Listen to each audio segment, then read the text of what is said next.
Até não me importei. Olá, sejam todos muito bem-vindos a mais esta live. Eu sou Adolfo Euclair e no vídeo de hoje, na live de hoje, eu quero bater um papo com vocês sobre a história, religião e política. O que que tudo isso tem a ver em comum? O que que isso nos interessa? Ou por que que é importante a gente estar discutindo isso? Eu sei que boa parte do meu público aqui está acostumado a eu estar falando somente temas religiosos. Algumas pessoas já começaram a chegar no canal aqui através dos vídeos meus comentando mais sobre história, sobre literatura, sobre política, né? Então, eu sei que foi uma mudança meio drástica para esse canal aqui, porém espero que vocês compreendam em si, né? Mas o que que tem a ver história, política e religião? Uma das coisas que são muito interessantes e o porquê que eu venho gravar esse vídeo, é simplesmente uma pergunta que um inscrito aqui fez, né, uma pessoa comentou o seguinte, fala sobre determinada pessoa.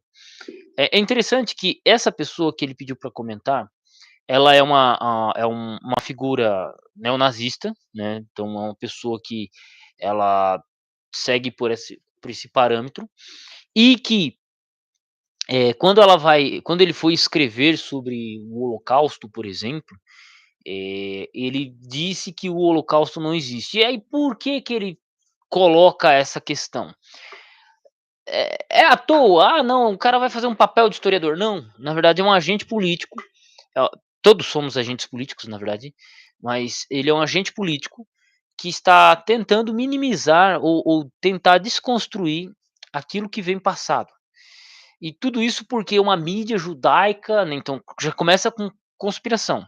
Uma mídia judaica quer esconder de você, o Estado americano, né, tá, vamos lá.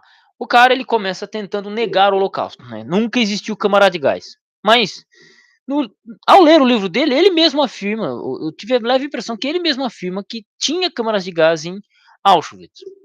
Então, tipo, o cara no momento ele fala que não tem, no outro momento ele fala que tem, né. Claro que ele coloca: "Não, se tinha talvez foi em Auschwitz, mas ninguém viu". Aí, mas ninguém viu, né. Outro detalhe interessante que o próprio Holocausto, ele não foi documentado pelos americanos, ele não foi documentado pelos russos ou pelos judeus, não. O Holocausto ele foi documentado pelos próprios nazistas. Os próprios alemães, eles documentaram. Existem toneladas e toneladas de fotos, toneladas e toneladas de documentos, né. Você tem campos de concentração que hoje aí são museus e por aí vai, né. Você tem pessoas que tiveram na época tiveram pais, avós, tios, primos, filhos mortos, mas não existiu. Não, não, isso não é como estão te falando que era. Então, eh, eu acho que essa é uma boa maneira da gente começar a trabalhar o porquê que é o interesse da história, ou porquê que certos agentes políticos eles tentam mudar a história. Eu comentei um pouco disso no meu vídeo anterior, né, no meu vídeo falando sobre a Brasil Paralelo, em que a esquerda ela tenta diretamente destruir ou desmoralizar a Brasil Paralelo. E por que que eles tentam fazer isso? Por que que eles são interessados em fazer isso? Porque a história ela molda a nossa visão de mundo, ela molda como a gente vai se a gente vai ter orgulho do nosso país, se a gente não vai ter, se a gente vai aceitar uma revolução ou não. Então você pega qual que é mais fácil enganar, uma criança de 5 anos de idade ou um velho ou um homem de 30, ou um homem de 40 ou um homem de 60. Qual é mais fácil de enganar? Claro que sempre vai ser a criança. Porque ela é mais inocente, porque ela não tem história, ela não tem um histórico de que ela foi passada para trás. Você pegar um velho de 60 anos de idade, o cara já foi passado para trás muitas vezes, já viu gente sendo passada para trás, ele já aprendeu com erros próprios, coisas dos outros, então você enganar uma pessoa de 60 anos de idade é mais difícil do que uma criança em si, né. E o tiozão lá de 40 anos ou a pessoa de 30, ela também já tem uma certa experiência na vida, que ela se torna mais ligeira nesse sentido. A mesma coisa é uma nação com relação à sua própria história. E aí o que que acontece? A história, ela é moldada diante, diante de um interesse político, de um interesse político. Sempre assim. Pegue aí, vamos pegar a esquerda brasileira. A esquerda brasileira, desde o período do regime militar, eles dominam o jornalismo, as faculdades, os movimentos de rua. Eles você tem quantos mil partidos de esquerda no Brasil? Quantos nomes de partidos com PC ou PS? Fora aqueles que não têm um nome, né, tipo o PDT, que era do Leonel, o PDT, você teve o próprio PT, que é extremamente marxista, com bases marxistas, mas que não tem um S. Você tem toneladas de partidos no Brasil, sempre com esse tom aí, e beleza. Então existe o interesse da esquerda em controlar a história. Isso não é eu que estou falando, Gramsci falava isso. Antônio Gramsci que falava isso na década de 40, né, na década de foi de 30 a 40 ele falava isso, e a esquerda deixou de ser uma esquerda revolucionária, armamentista, de guerra, de revolução armada, para uma revolução cultural. Foi Antônio Gramsci que projetou isso, que mudou, né. Inclusive, deixa eu ver uma coisa aqui, me parece que a live não tá, deixa eu ver uma coisa. Já chegou gente, quer dizer que, né, deixa eu ver aqui, só uma coisa. Então, tá ao vivo aqui, tá ao vivo, então já era. Deixa eu ver. Então, o que que acontece? Você tem esse interesse na história, você tem literalmente esse interesse na história de algumas pessoas, para que a coisa seja contada como elas querem. Aí você pega o regime militar. Quem são os que se tornaram políticos no Brasil hoje e já há algumas décadas? Aqueles que foram presos políticos naquela época. Dilma se tornou presidente, ela foi presa política fugitiva, né, ela só roubava caminhão na Baixada Santista, né.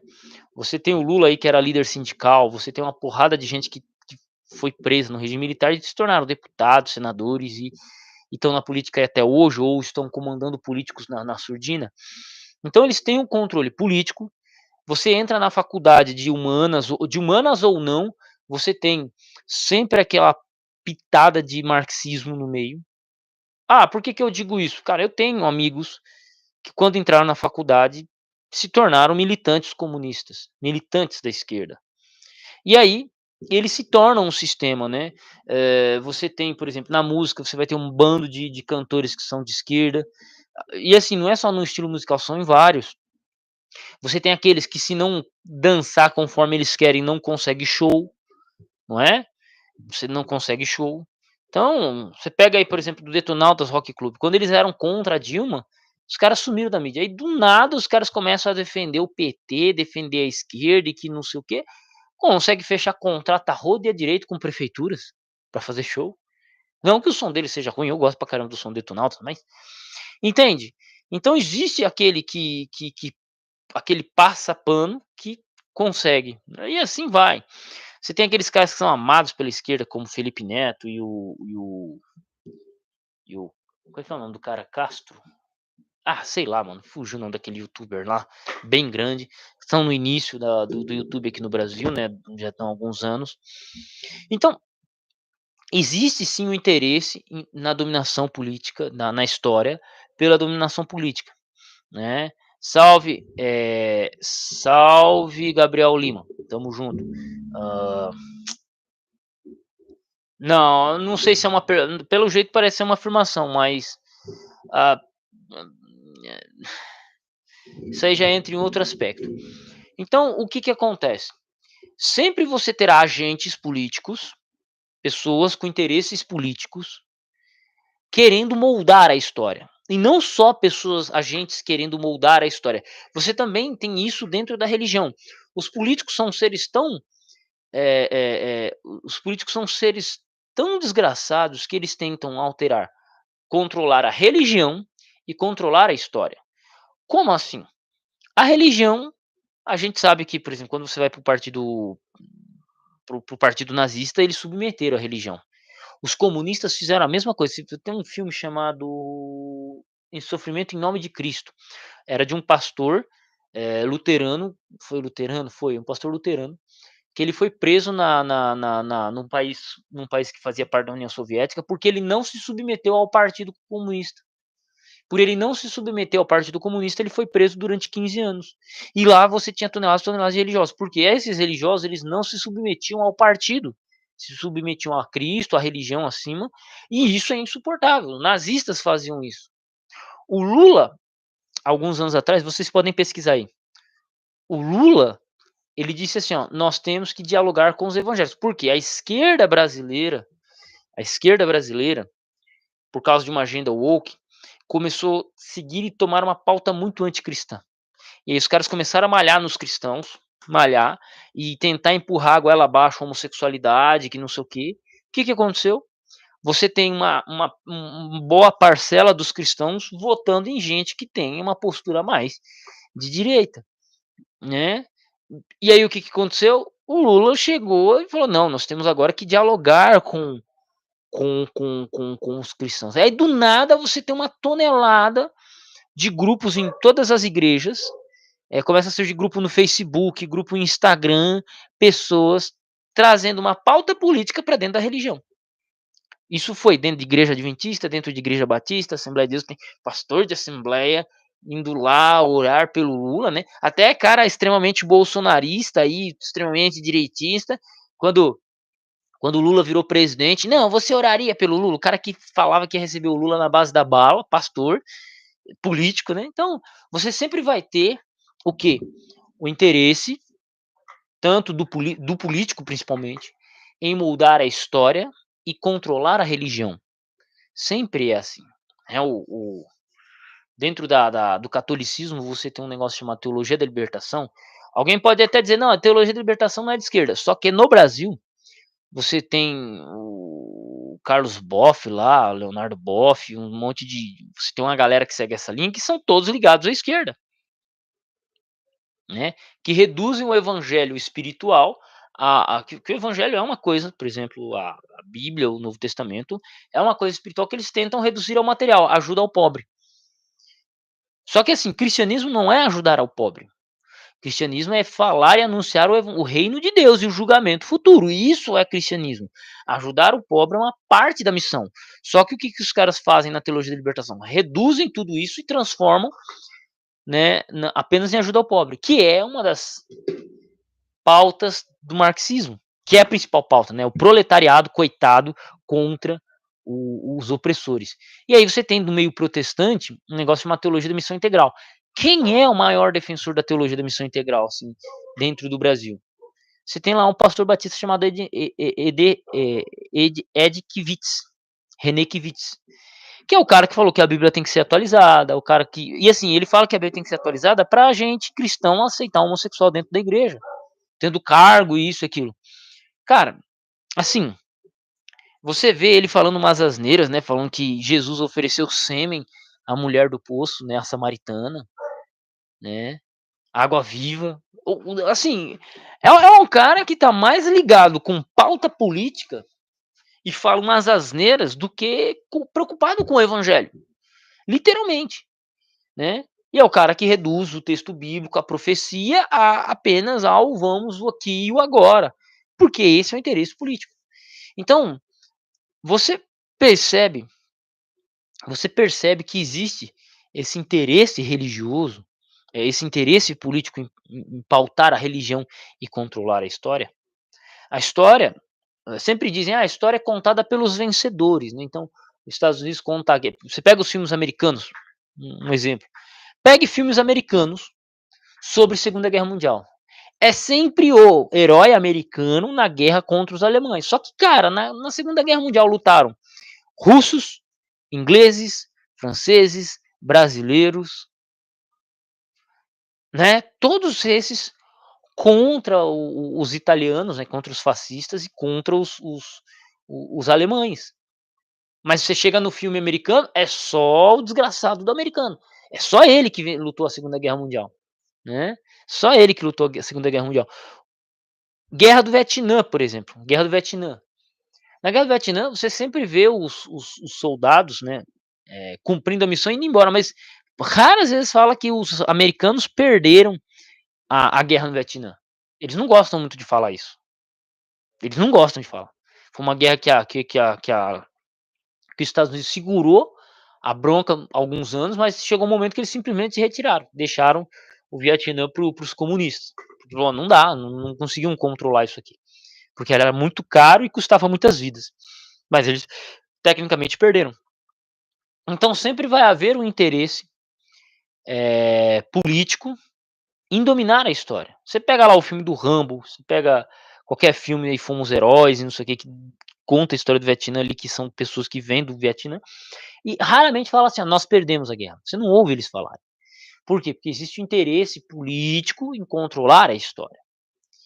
Se você pega a história contada por alguém ligado aos militares, eles vão falar o quê do regime militar? Não, que o regime militar foi tranquilo. E olhando para o Brasil, de fato foi.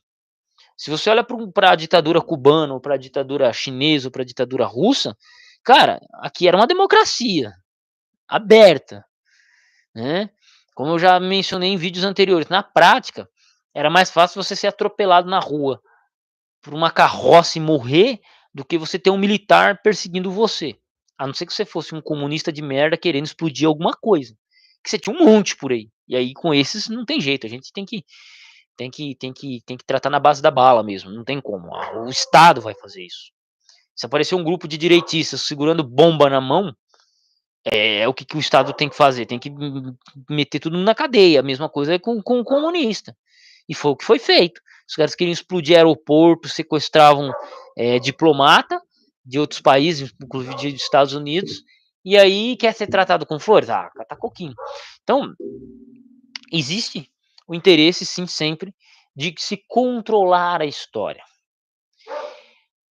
No início dessa live, alguns não estavam aqui, mas no início da live eu mencionei sobre um agente político neonazista, não vou mencionar o nome dele aqui, que ele nega o Holocausto e ser chamado de negacionista. Por que ele tem interesse nisso? Para minimizar a culpa que é colocada sobre os nazistas.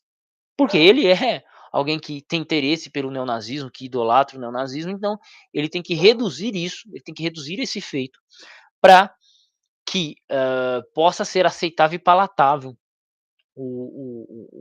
as ideias dele, né? Então é um negócio meio doido. Essa pessoa já morreu e tal, mas fica aí. Então você tem, por exemplo, o negacionista do Holocausto, que é um agente neonazista interessado em elevar sua política. Mas, por exemplo, você tem aquelas pessoas, inclusive aqui no YouTube tem alguns, que são aqueles católicos que negam a existência ou eles diminuem a importância que teve a Inquisição. Não, a Inquisição não matou tudo isso. Não, porque, nossa, não, porque... Entendeu? Você tem esses caras que eles tentam a todo custo. Você tem um padre, o padre, me fugiu o nome do padre, tem até um vídeo dele segurando uma arma, o padre Azevedo, padre, mano, não tenho a mínima ideia o nome dele, mas é um padre aí bem da hora, ele é um carequinha assim, gosta de brigar bastante com protestante. Você tem esse padre, você tem você tem um cara também que tem um canal de história direitista, né? O cara ele gosta de negar a Inquisição.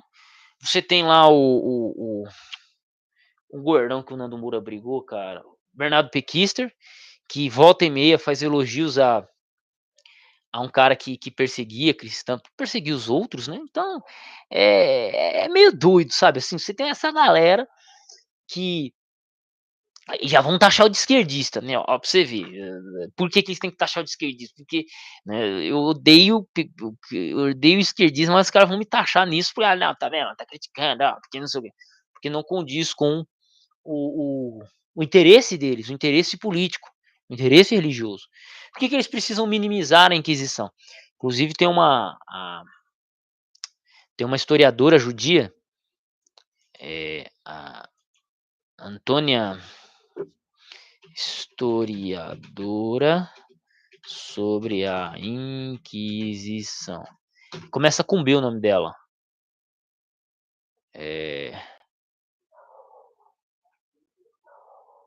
Deixa eu ver o nome dela. Alita Novinsky. Historiadora Novinsky. Anita Novinsky.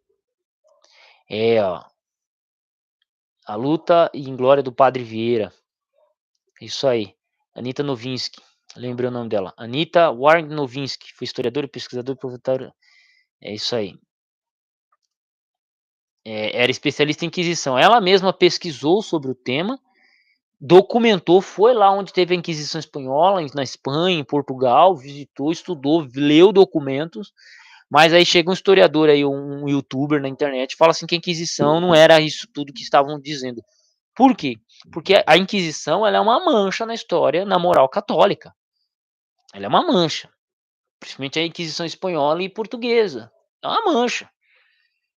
E isso faz com que muita gente, quando conhece a história, se torne protestante, por exemplo. Então, para eles é interessante, veja que moldar a história existe um interesse religioso. Moldar a história existe um interesse político. Né? Então, Padre Paulo Ricardo, exatamente. É esse mesmo aí, ó. O Padre Paulo Ricardo. Por que, que ele vai defender a Inquisição? Vou falar, não, que não sei o quê. Por que ele vai falar isso? Por que ele tem interesse nisso? Ele tem interesse porque isso desmoraliza a Igreja Católica perante a opinião pública ou de alguém que não concorde com ela. Qual que é a primeira coisa que todo mundo lança na cara de um católico? Inquisição. Vocês mataram, perseguiram. Só que, graças ao Olavo de Carvalho, nosso grande ideólogo de direita, digo que o Olavo de Carvalho é um grande ideólogo da direita porque ele conseguiu organizar e estruturar. E essa galera segue nessa linha. Você pega Bernardo Pequister, era amigo próximo, você pega várias pessoas aí que são youtubers católicos hoje, né, defensores da Igreja Católica, todos eles bebem o Olavo de Carvalho, essencialmente. Né? Eles, se não bebem, ficam quietos, pelo menos, porque sabem da importância que o Olavo de Carvalho teve para a direita brasileira e para a apologética católica. A apologética católica ela se tornou um pouco mais agressiva graças ao Olavo em si.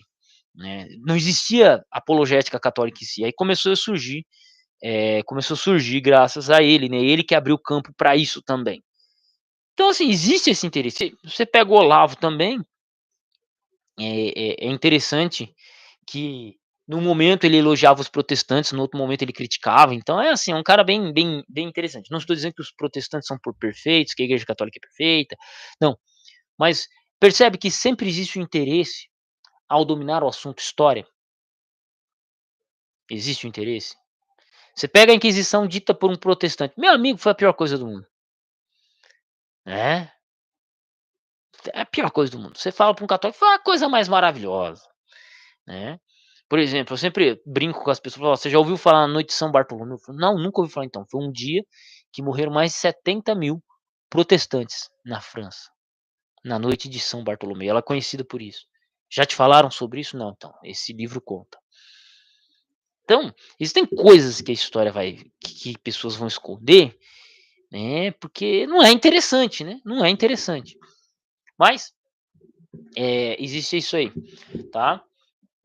Salve Gregório, Gabriel Lima. A Bíblia tem a ver com o Brasil, principalmente a história? Não sei se é uma afirmativa ou uma pergunta. Até agora você não respondeu, o Gabriel. Mas assim, aí já é assunto mais religioso. Se você pegar, por exemplo, a profecia bíblica, ela engloba todos os. Engloba a política. Engloba a política. Inclusive, eu gravei um vídeo falando sobre teorias da conspiração. Eu falei, olha, gente, se você ler Daniel capítulo 2, se você ler Apocalipse 13, Apocalipse 17, você vai ver que em Apocalipse 22, principalmente Apocalipse 22, Deus está no controle da história. Então não adianta você ficar. Se você realmente crê em Cristo, crê na Bíblia, crê na profecia, saiba que toda a política já está documentada ali em Daniel capítulo 2. Ah, mas nunca ninguém me falou. É porque ele é burro. Ou porque ele não quer que você saiba. Né? Não existe essa, porque a nova ordem mundial. Quem vai implantar a nova ordem mundial vai ser Jesus. Né? Que ele vai destruir todo esse sistema humano, terrestre, pecador, vai exterminar o pecado e aí ele vai impor o governo dele, né, o governo. Então isso aí, quem vai impor numa nova ordem mundial é Jesus, é Deus, não é homem nenhum. Ai, mas a maçonaria, ai, mas o comunismo, ai, mas não, esquece. Ah, mas o Brasil. E você comentou uma coisa que eu vou até falar um pouquinho, já que o nome da live é História, Política e Religião, bem interessante. Maurício Silva, né? Padre Ricardo, né, Paulo Ricardo, tem até estudos sobre a necessidade da Inquisição. Fez até meia culpa dos ditos exageros. Ele tem que amenizar porque isso é uma coisa que todo mundo bate, né. Mas, falando, por exemplo, a Bíblia tem a ver com o Brasil, eu me lembro uma vez quando eu estava fazendo seminário de teologia, e teve um pastor da Quadrangular, ele falou: "Não, porque o Brasil está na profecia, tem um estudo que não sei o quê", professor de seminário, aqueles seminários bem simples e tal, nada contra. Foi lá que eu fiz um básico em teologia. E é interessante que você pega, vamos supor, ó, Estados Unidos não é cheio de profeta? Você tem lá o profeta dos Mormons, você tem o Ellen White que profetiza dos Adventistas do sétimo dia, né. Você pega, volta e meia sai algum profeta espírito de porco de lá também. No Brasil você também tem uns caras que pagam de profeta, você tem uma porrada de nego aqui também, que eu não preciso nem mencionar o nome aqui. Se você for pra China, olha que interessante, se você for pra China, tem pessoas lá que se dizem que são profetas também, na China. Existe uma seita chinesa, uma seita cristã chinesa, que é interessante se observar. Então, é interessante como que as pessoas de suas nações, elas gostam de colocar o seu país no centro da profecia. Elas gostam de fazer isso. Elas gostam, elas têm interesse em fazer isso, né. E por que que isso acontece? E veja que eu não estou falando por mal ou por bem, estou falando que existe, isso na mentalidade das pessoas. "Opa, eu sou brasileiro, o Brasil está no centro da profecia. Opa, eu sou eu sou americano, então a profecia tem que estar no centro". Então você vai ter profeta americano, né. Você teve profetas alemães, ingleses, então você tem. Você tem o Henri Cristo, que ele é Jesus, né. Henri Cristo, ele é, inclusive: "Ah, como é que você veio?". "Eu vim de avião". Quando eu falei isso, ó, era que eu ia vir de avião, é que na época não tinha a palavra avião, aí vocês não iam entender, entende? Então assim, já fomos pra um papo meio psicólogo de doideiras, mas, entende? Então assim, a história ela sempre vai ser moldada de acordo com interesses políticos, as pessoas nunca vão para a história com neutras. Esse papo de neutro: "Ah, eu sou teólogo neutro, ah, eu sou historiador neutro", não existe. Todo mundo, qualquer coisa, a pessoa vai com interesse. Cara, ah não, eu vou usar um termo meio forte aqui, o cara ele vai no puteiro pra quê? Hã? Responde pra mim. A pessoa ela vai num puteiro, um homem vai num puteiro pra quê? Pra evangelizar? Pra fazer voto de castidade? Se o cara sai da casa dele, sai do trabalho dele e vai em direção ao puteiro, ele tem um interesse específico. A mesma coisa é com a história. A mesma coisa é com a história. A pessoa ela pega um tema histórico e ela tem um interesse. Seja ele um interesse bom ou não, seja um interesse de apenas conhecimento ou não, mas ela tem um interesse. Ela gosta de história. Aí eu gosto de história, eu gosto de estudar a Segunda Guerra Mundial. Então, ponto, eu gosto de estudar Império Romano. Ponto, né? Então, você tem um interesse. Opa, eu sou católico, eu quero defender minha fé. Aí a pessoa vai até a história. Opa, eu sou protestante, eu quero defender minha fé. A pessoa vai até a história. E assim vai. Ah, eu sou calvinista, sou presbiteriano, sou assembleano, aí a pessoa vai até a história.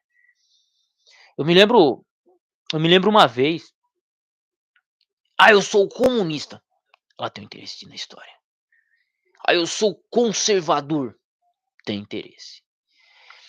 Me lembro uma vez que eu cheguei para um cara, o cara era de uma igreja pentecostal, aí eu falei pra ele que a igreja dele tinha surgido há mais ou menos 100 anos.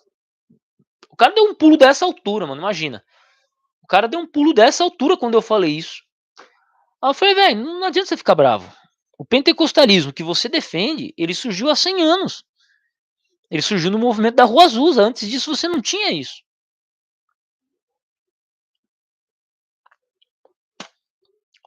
O cara deu um pulo dava pulo dessa altura, que eu falei: "Não, você tem que ir pra história". "Não, mas em Atos 2 o Pente", "Não, filho, não, filho, você tá lendo errado Atos 2". "Não, porque Pentecoste por causa do movimento pentecostal". "Não, você tá indo errado. A igreja que você frequenta, com o sistema organizacional, isso, aquilo, mesmo que tenha cunho neopentecostal, uma vertente neopentecostal, ela advém, ela advém do quê? Ela advém da Rua Azusa, 1914, 1907, alguma coisa assim. Dali surge a Assembleia de Deus, a Assembleia de Deus se divide em duas, vai surgindo várias igrejas pentecostais. Na década de 80 surgem as igrejas neopentecostais, e assim você faz parte de uma delas. Talvez a sua igreja, a linha que você segue não tenha nem 30, 40 anos, mas advém ali da Rua Azul, não é a interpretação clássica. Não é o, não é o cristianismo ortodoxo, pelo contrário, seria heterodoxo do ponto de vista histórico. Histórico. Aí você fala, por que, que você tá falando isso falou isso pra pessoa? Porque eu não sou pentecostal. Porque se eu fosse, eu ia dizer que era, né? E assim vai. Então, veja que não existe ninguém neutro nessa cena, não existe esse papo, ai, eu sou neutro. Não existe essa questão de neutralidade. Tá? Não existe essa. Você vai pra história com um certo interesse. Não importa. Né? A questão é, quais são as intenções da pessoa? Isso você tem que buscar. Opa, o Adolfo Clair é um cara que gosta de falar sobre movimentos de rua, movimento punk, movimento skinhead e por aí vai. Eu gosto, então eu falo isso porque eu tenho, podemos assim dizer, prazer, né, em falar dessas coisas. Eu acho legal essas coisas, né, falar de história e tal. Eu não falo muito sobre atualidades, mas falar sobre educação, método de estudo e tal, livros, eu acho super legal, super relevante. Minha esposa até brigou comigo e falou: "Olha, você fica mexendo no computador estudando isso aqui e ali, e você tem um monte de livro para ler, por que que você não tá lendo?" Minha esposa me questionando. Eu falei: "Quer saber? Bebi um copo de água e vim fazer uma live aqui." E aí me surgiu que eu estava maturando essa ideia aqui. Então, todo mundo tem um interesse, inclusive eu, inclusive você. Tem o interesse de ir para a história. Mas aí o que, que a gente tem que pesar? Quais são as informações que são trazidas? Como elas são trazidas? O que elas negam? Né? Uma das coisas que é interessante na faculdade de história em si é o que seria fato. O que seria fato? Eu não sou matemático. Um mais um é igual a dois. Isso é um fato? É. Você pega uma caneta, soma com outra caneta, você terá o quê? Duas canetas. Pegue um copo, junte com outro copo e você terá dois copos. Pegue uma pedra, some com outra pedra e você terá duas pedras. Então, um mais um é igual a 2. Ponto. É isso aí. Cientificamente falando, o que acontece quando um homem e uma mulher praticam sexo? A possibilidade de terem filhos é absurda, não é? Principalmente se ela estiver num período fértil, se o homem tiver uma certa idade. Então, quando pessoas do sexo oposto se relacionam, a possibilidade de ter filho é grande. Ponto. Isso é um fato biológico. E os seres humanos, biologicamente, têm necessidade de reprodução. Inclusive eu falei isso em sala de aula, eu falei: "Ó, qual que é a parte mais protegida de um homem?" Exatamente. Eu perguntei para um aluno: "Você prefere que corte o seu bilau ou o seu braço?" Eu corto o braço, sem medo. Por quê? Porque a nossa necessidade por reprodução ela é muito alta. Onde é que fica os ovários da mulher? Dentro do corpo, no local mais protegido. Nem o nosso cérebro é tão protegido quanto os ovários de uma mulher. Interessante, né? Então a necessidade de reprodução do ser humano, então isso é um fato. Mas a história, o que que é um fato? O que que é um fato? É engraçado isso quando a gente trata na metodologia histórica, né? O que que é um fato dentro da história aconteceu a Segunda Guerra Mundial, isso é um fato. Por quê? Quem documentou? Opa, os russos, os americanos, os brasileiros, jornais, historiadores, pessoas que viveram. Bom, como a gente lida com esse fato? A gente consegue reproduzir isso de fato? Por exemplo, se eu quiser fazer um experimento de que provar que um mais um não é igual a 2, como é que eu provo isso? Aí eu tenho que pegar um objeto mais outro objeto e mostrar que se não forma 2. Aí você tem um processo que prova. Não, eu quero mostrar que o ser humano não tem interesse na sua própria reprodução. O ser humano não tem interesse na própria reprodução. É louco isso, né? Mas Ah, o ser humano não tem interesse na própria reprodução. Ah, eu vou colocar 10 homens de um lado, 10 mulheres do outro e deixar eles conviverem numa ilha, o que que vai acontecer? Né? Então, você tem maneiras de reproduzir aquilo que você quer, né? Inclusive teve um homem que ele construiu uma jangada, ele estava numa ilha da Polinésia, lá na Ásia, e ele estava fazendo um estudo, e ele começou a fazer um estudo que até então se defendia, olha só, tem um filme sobre isso, tá? Ele passou acho que uns 5 anos dentro da ilha, que a tese de como aquela ilha foi habitada dizia o seguinte, que vieram de um continente maior, da Austrália, alguma coisa, chegaram na ilha ali e se formaram ali, se formou a ilha. Só que ele perguntava para os anciões e ele observava a religião do pessoal da ilha, não batia comparativamente com as religiões que eram advindas da Austrália e da região. E o que que ele fez? Ele perguntou: "Mas de onde que vocês vieram?" Ele falou assim: "A gente veio de lá". Falou: "Mas como que vocês vieram de lá?" Tipo assim, não vinha, eles não apontavam que tinham vindo do continente australiano, vinham do lado oposto. Ele falou: "Mas como que os seus antepassados vieram do lado oposto?" Aí ele percebeu o quê? As ondas. Ele percebeu que a corrente da água vinha de lá e não do continente. Ele falou: "Como é que esse povo veio do continente se as correntes, que eles não tinham barcos na época, né, são contrárias? Então não tem como eles terem vindo aqui, era mais fácil eles terem vindo, saído daqui e ido para a Austrália". O que que ele fez? Ele, no Peru, ele construiu uma jangada, foi no Chile, ou foi no Peru, ele construiu uma jangada só com cordas, pegou madeira, jangada, comida para uns 70, 80 dias. Foi ele com alguns amigos e navegaram a esmo, sem, só pela corrente. E adivinha onde que ele chegou? Na ilha da Polinésia, que ele estudou 5 anos. O que que ele descobriu? O que que ele fez a comparativo? Que a religião lá, olha só, ele comparou a religião ali e comparou os deuses, os mitos, com os mitos chilenos, peruanos, e ele percebeu que tinha grande similaridade, batia mais do que com os deuses, com a religião australiana, por exemplo, né? Então, o que que ele fez? Para reproduzir a tese dele, ele reproduziu a jangada que chegou até lá, e com isso ele provou, ele mostrou, ó, tá vendo? Foi assim que eles chegaram. Exatamente, construiu uma jangada exatamente como que os indígenas anteriores a eles teriam feito. E chegou lá, cara. E ele chegou lá.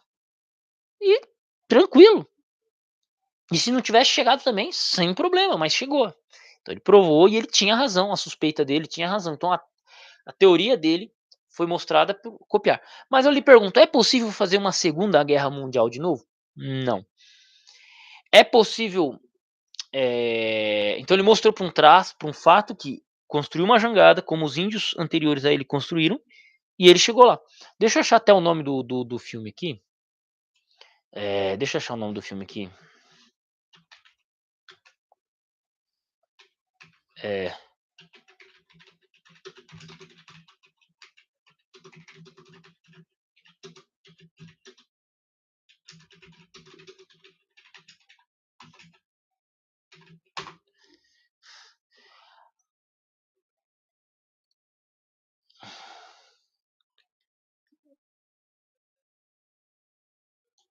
aqui, ó.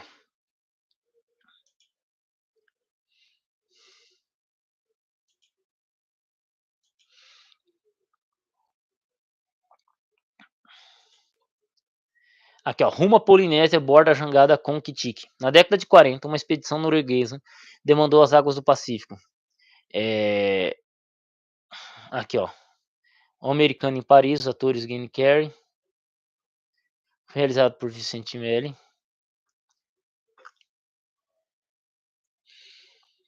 Konkitik Expedição jangada pelos mares do sul. É isso aí, ó.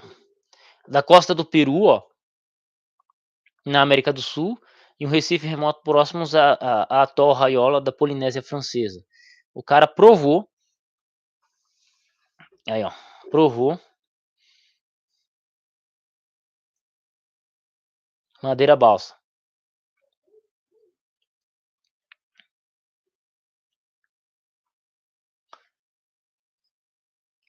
Aí ó, ele chegou e conseguiu chegar para Thor Heyerdahl. Esse aqui é um grande sociólogo, viu.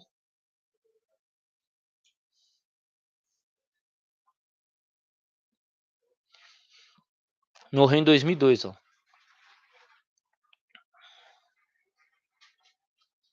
Então, o que que acontece? Você tem esses caras que esse cara que conseguiu. Mas quando a gente volta para a história, eu consigo recriar a Segunda Guerra Mundial, a Primeira Guerra Mundial? Eu consigo recriar a Inquisição? Se eu recriar essas coisas, eu sou um monstro.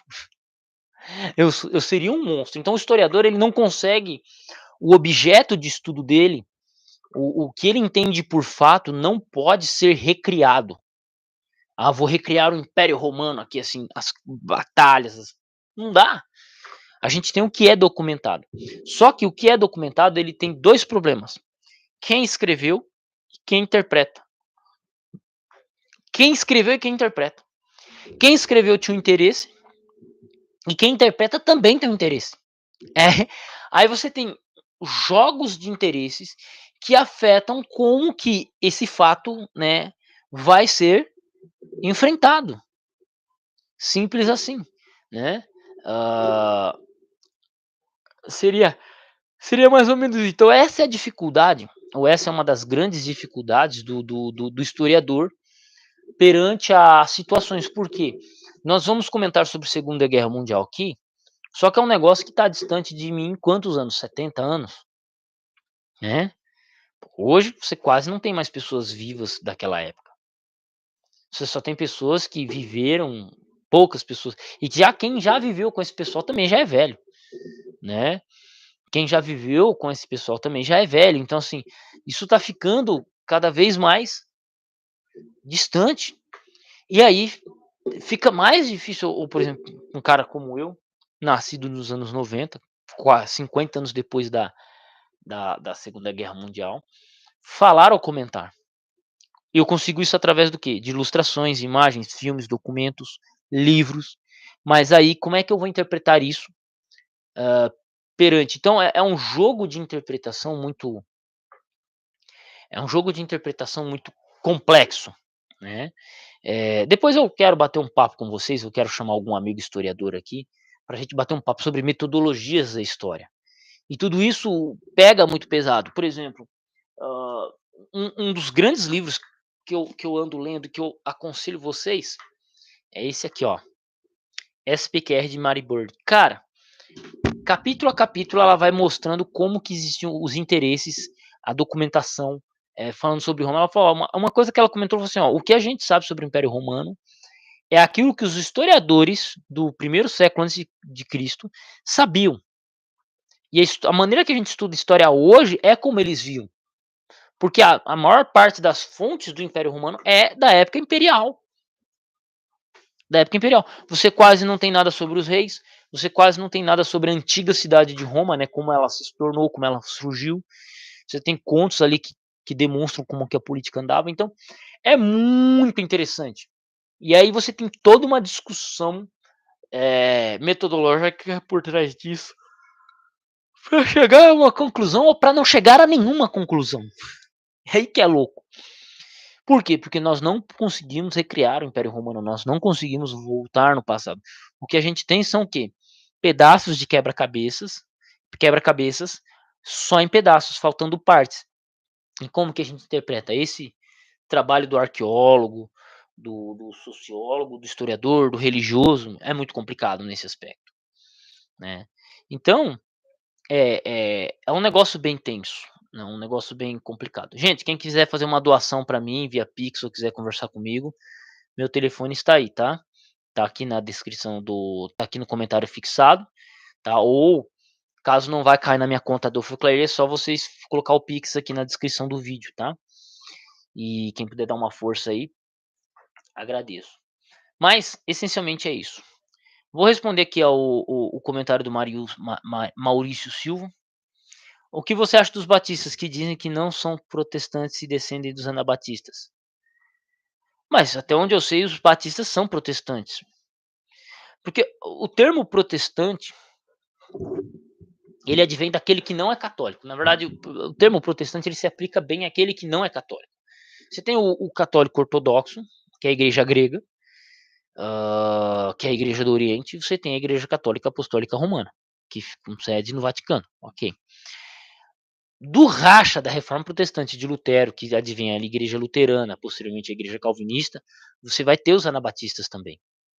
E dali vai surgir vários grupos religiosos. Então, sim, os batistas são, porque eles não são católicos, não são ortodoxos, católicos ortodoxos, da igreja ortodoxa, que tinha treta com a igreja católica, não são católicos, e eles surgiram posteriormente à reforma protestante. Então, sim, eles são protestantes.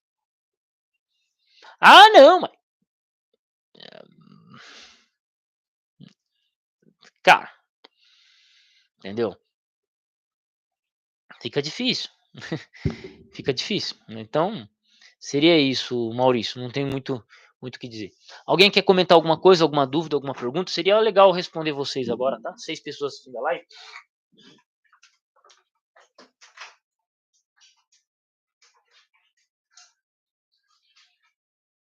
Ouviu um estralo aí, Maria?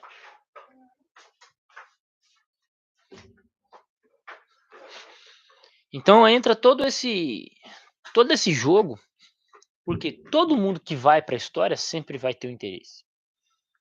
Você vai ter o cara que vai rememorar lá o Enéas Carneiro, né?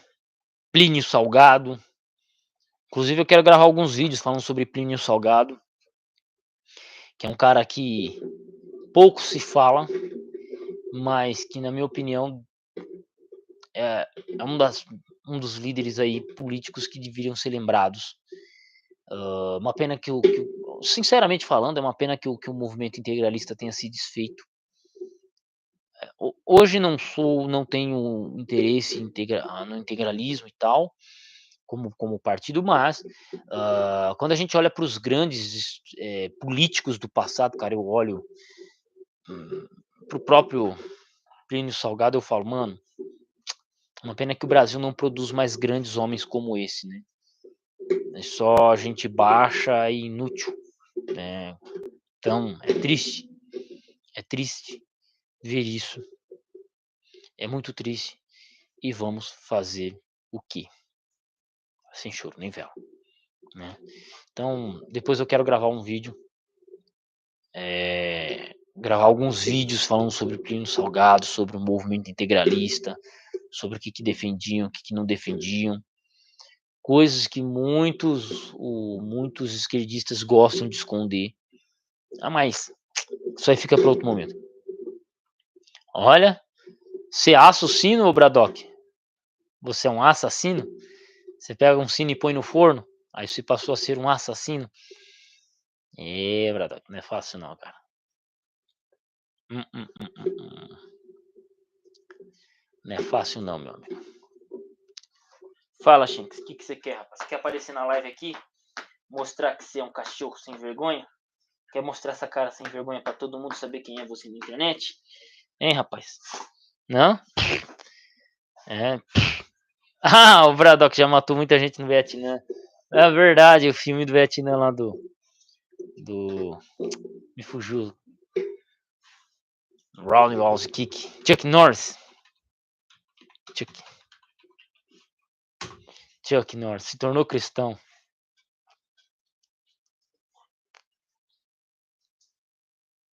Chuck Norris nasceu em 1940, pô. Isso aí.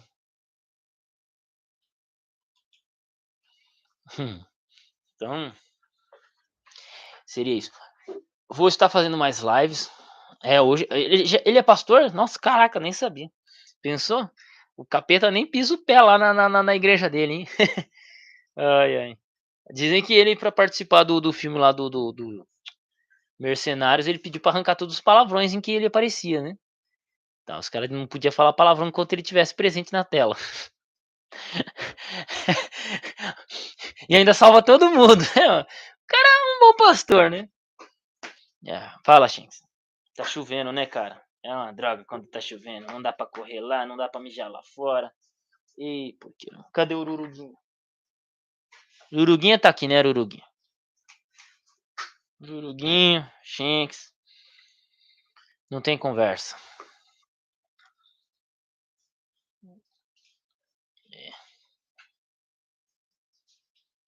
né. Mas é isso. Então, o que eu queria falar com vocês hoje era isso, uma coisa mais rasa, mais tranquila. Tô um pouco cansado, trabalhar no trampo lá é muita coisa, e as pernas ficam doídas, né, que é sobe andaime, desce andaime, mexe com pintura, e ao mesmo tempo que eu mexo com pintura, eu vou mexer com reboco, e aí monta andaime, desmonta andaime, é doido, cara. É um negócio engraçado.